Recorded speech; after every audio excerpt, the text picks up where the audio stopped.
Okay, the Islamic star. Where do we get this iconography from, and what does it mean, and what did it used to mean to the ancients? Um, it's of course a crescent moon, and everyone gets that. One of the odd things is the star. What star could they be talking about? And because it apparently goes in front of the moon, right here. So because if you made a circle out of it right now, it'd be inside of that moon. In fact, a lot of the depictions, I don't have to flip the pictures already, but have it cradled inside of that moon.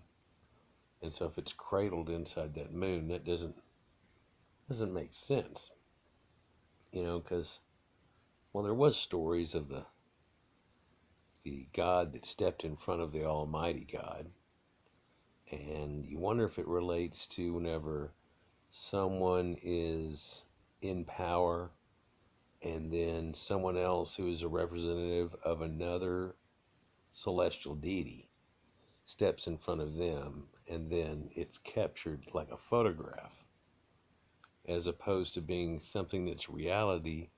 It's more of a metaphor of having stepped in front of it, but also looking like it's cradled within it.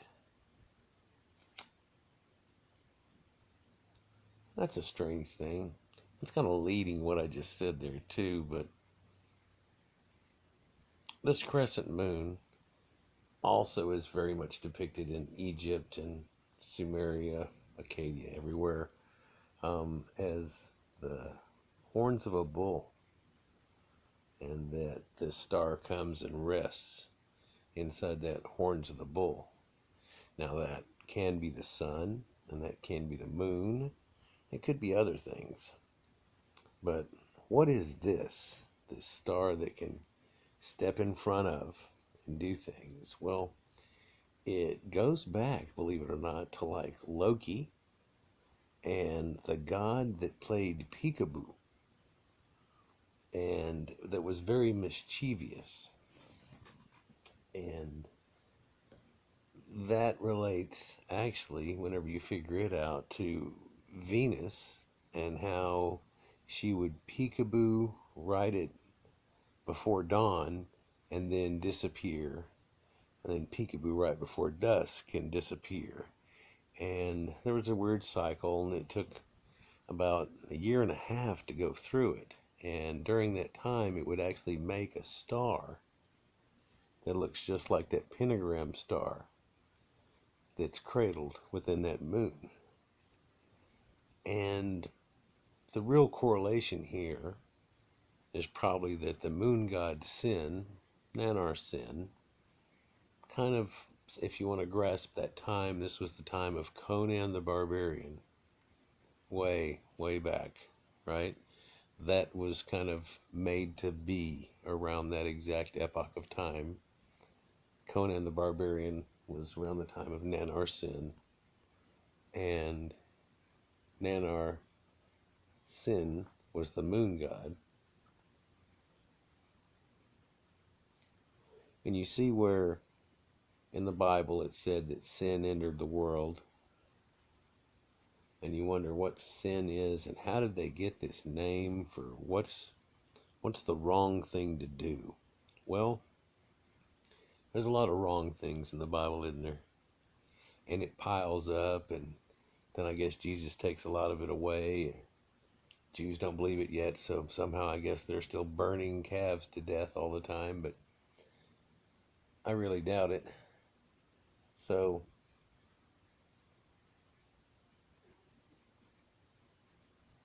why the pentagram star?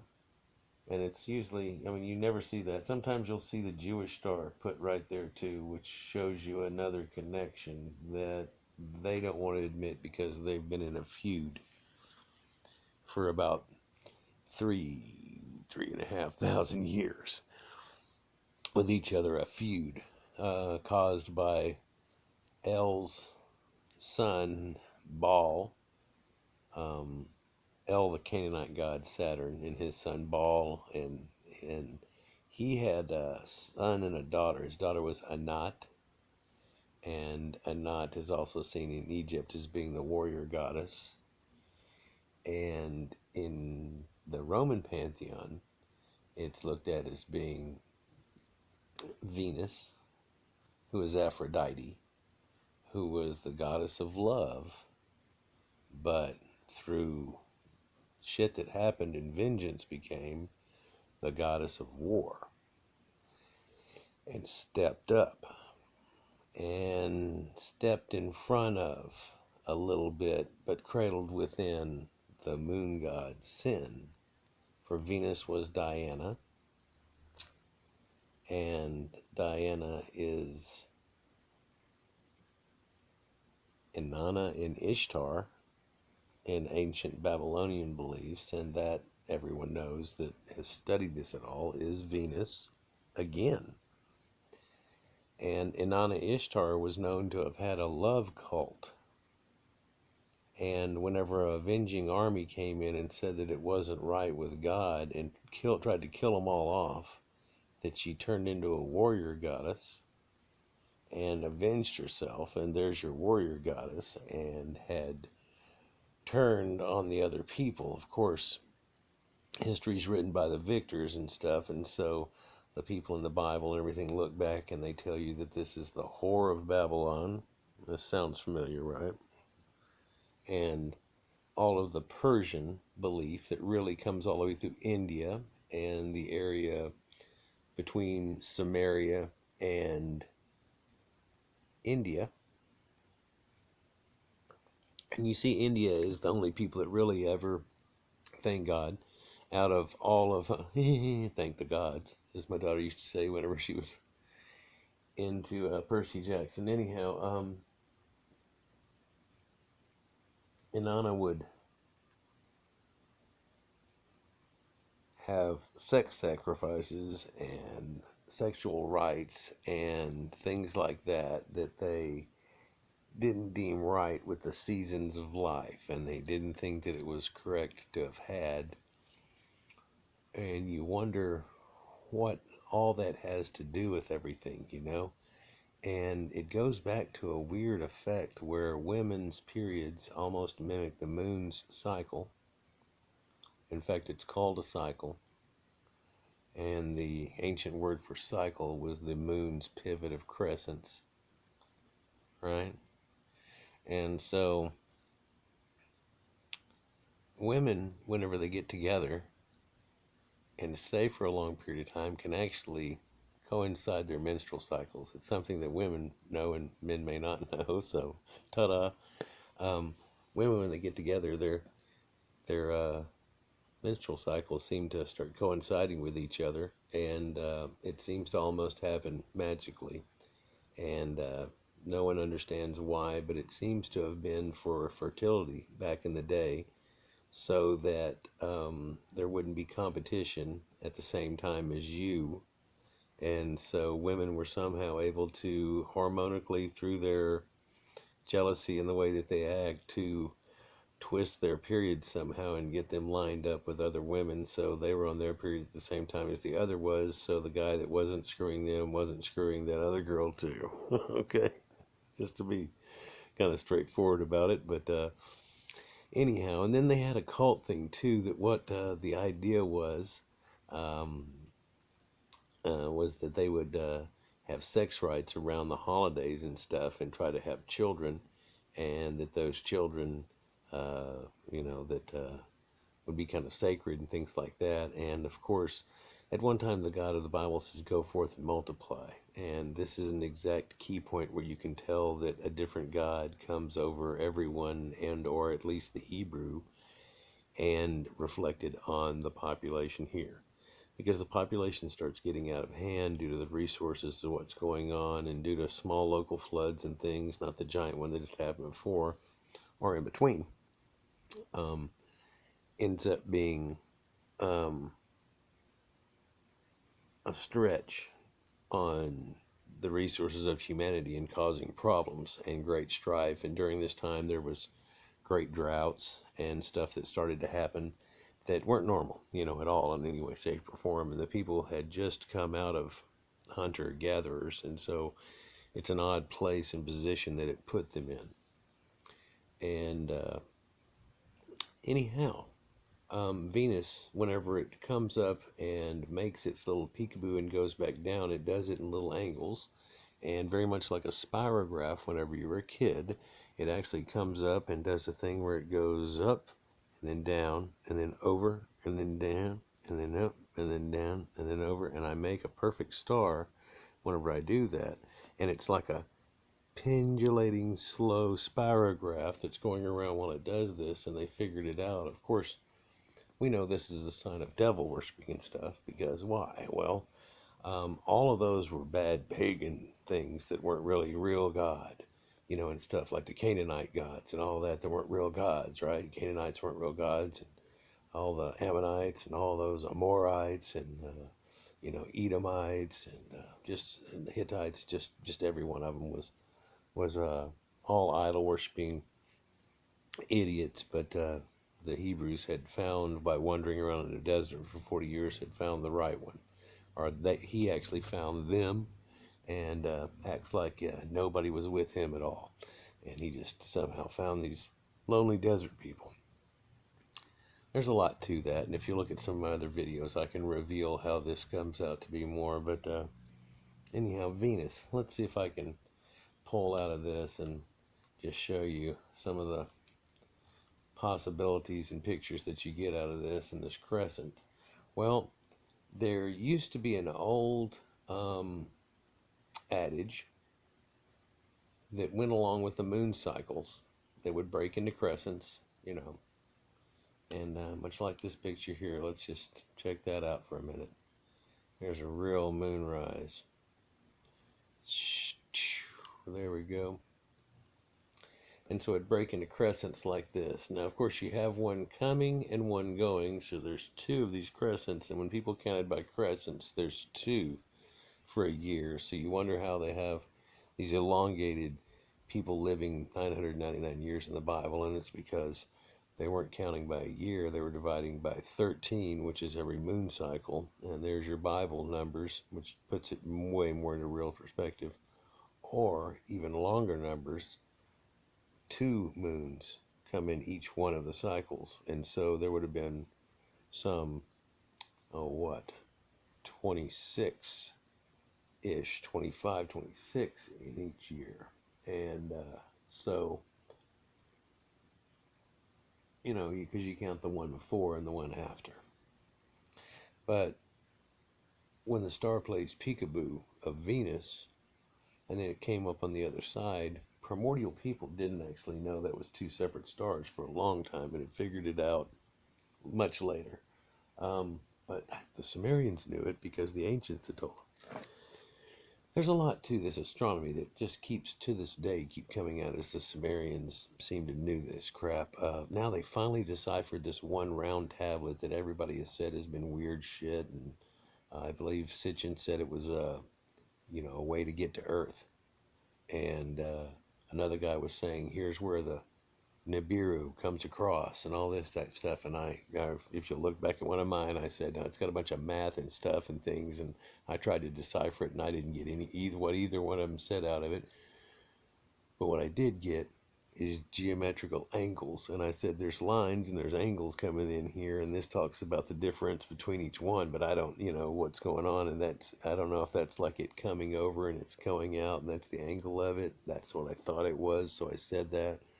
But what it ends up being is an advanced form of trigonometry that's better than ours today, actually, and much easier because it's based on 60. And wow, if Einstein would have had this type of trigonometry rather than using his own mathematics, I mean, instead of having almost a chalkboard with a bullshit to figure something out, you can do it in just a few simple equations by using this. And it's more accurate and draws it to a decimal point easier. Look at my video I have on it. I believe it's called Sumerian Trigonometry. Yeah. And it's pretty enlightening. Anyhow, I don't want to make this just go on and on forever, and there's a lot I'm sure I'm going to forget. 4 or 5 things I've probably gone through and missed already, but I mean, this ancient crescent here goes with, the Led Zeppelin symbols and all kinds of stuff, and there's things behind that too. There's just a lot that goes with this crescents, that whenever you add them together and it's apart and what you do with them and things like that. But what I really want to get to out of this, or let you know out of this, is that the Islam belief is in the moon god and his beliefs, and whenever it coupled with the goddess Inanna, and this is primordial times, and this is the time of the Bible, and this is one of the people they tried to kill all the way off that they didn't, and it lived to this day. And it's the other half and the yin and yang of the religion that the other people grabbed, which was all Canaanite religions. And the only one that's weird out of all of this through this whole area, and you know everybody notices this, is the Hebrew one. And the Hebrew one is actually just the Canaanite one, the god El, you know, like in Elohim, or, you know, the angels being named Michael or Ariel. And so, anyhow, it's just been changed, and they took the Yahweh, who actually does have a wife and a kid, and the kid's a storm god too, and so they really just tried to steal the whole pantheon situation. I got a good video on that. Look it up. It's called Yahweh and His Yeshera, and it's got a couple of bad drawn cows in the picture. It looks like cow people kind of in the picture, but that's actually an ancient depiction of them before they divorced it and changed everything. So, yeah, so that's what it is. And the crescent moon and that's the sin god, or the moon god Sin, and Inanna, which I believe is said to be his granddaughter in one of the mythos areas, and then in the other it wouldn't have been attached to him. But then again, Nana and Nanar, and you put it down that line rather than the other line, and that just depends on who Granddad was. So, and there's a lot of confusion on whether Inky was involved with extra people, or if it really was like the Zeus thing, where it was really pretty much all Enlil getting in everybody. Anyhow, this moon thing, pretty neat. Venus. Just a quick thing for you. Why Venus was looked at as being a god, another thing too, back in the day, even though it's a smaller planet, it's only about the size of our planet, is that it goes through elongation periods, and it's bright. I mean, if you just look at that picture for a little while, it almost seems to glow like a pearl. And its orbit only takes 224 days, and that's what causes that backward wobble that I was showing you off the spirograph. Highest it ever gets up is about 46 degrees. It takes about 18th month cycle to do it. And if the Earth is over here at the far left, well, I don't know if I can pull this in. Let me see. If the Earth is over here at the far left, let me get it to where, yeah, it's about right. Not quite. Anyhow, then you're looking at it as it pivots back and forth as it goes around, and so you see it, and then it looks like it goes backwards and back, but it's on the interior planet, so you don't see it. But it's said to go behind the planets and come out front, and behind the planets and out front. And here it is stepping in front of a god.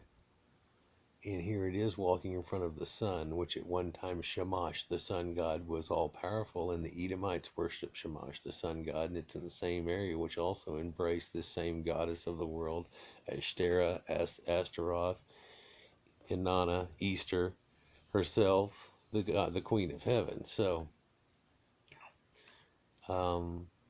this is her stepping in front of the sun and then going behind. And it said whenever she goes behind, now she's getting with the god, and then she comes out and she's getting with, and they say that brings the fertility to the land. And they're like, that's so nasty, you're talking about sex all the time, so we're just going to kill you all. And that's the reason the Sumerians aren't here anymore, by the way, is that they just said too much about the go forth and multiply, and that they were supposed to have done. Of course, you know, apparently their God didn't step in and say, slow down. Well, no, he didn't. Their God did. And instead of letting them know, he just made the other ones kill them. Anyhow, it gets real hot too. It's like 480 degrees on there. It's just like a sauna. It's incredible. And we've sent a few spacecraft there now and stuff back in 62, which was Mariner, and Magellan in 89, and Europe sent a Venus Express in 2005, and they've been checking out the planet. But just wildly radical. It seems like it could have been a secondary Earth, but it didn't. And it seems real bright too. What I was getting to a minute ago too, as it goes around and gets closer, it does this conjunction situation when it comes out in front of us, and wherever it does, it gets at about 66 degrees worth of its fullness, and its brightness is already just incredible. There's a number that it put on here too that it tells you how bright that it gets.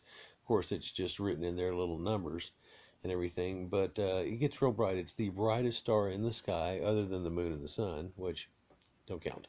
And so it's the brightest thing actually in the sky, and it pops up in peekaboos versus the polar star, which stays still.